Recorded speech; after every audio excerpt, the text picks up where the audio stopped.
নির্বাচনকে বিলম্বিত করার জন্য অথবা বাধাগ্রস্ত করার জন্য যে কোনো রাজনৈতিক কৌশলকে দেশের জনগণ প্রত্যাখ্যান করবে। যারাই বাধা সৃষ্টি করতে চাইবে কৌশলে রাজনৈতিক হীন উদ্দেশ্য চরিতার্থ করার জন্য, দলীয় হীন উদ্দেশ্য চরিতার্থ করার জন্য, সেটা জনগণ প্রত্যাখ্যান করবে বলে আমরা বিশ্বাস করি। এখন শেষ বিচারে জনগণই হচ্ছে বিচারক এই সমস্ত রাজনৈতিক কর্মসূচির জবাব দেওয়ার জন্য। আমরা রাজপথে আমাদের শক্তি প্রদর্শন করতে পারি, আর একদল আরেকদল শক্তি প্রদর্শন করতে পারে, কিন্তু সেই বিষয়টা নির্ধারিত হবে কোথায়?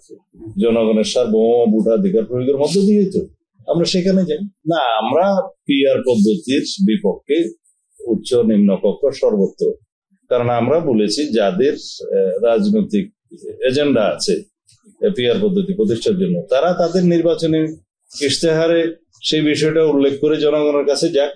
জনগণের ম্যান্ডেট যদি তারা প্রাপ্ত হয়, তাহলে তারা তাদের সেই রাজনৈতিক আদর্শ বা কৌশল তখন তারা প্রণয়ন করতে পারবে, আইন প্রণয়ন করতে পারবে।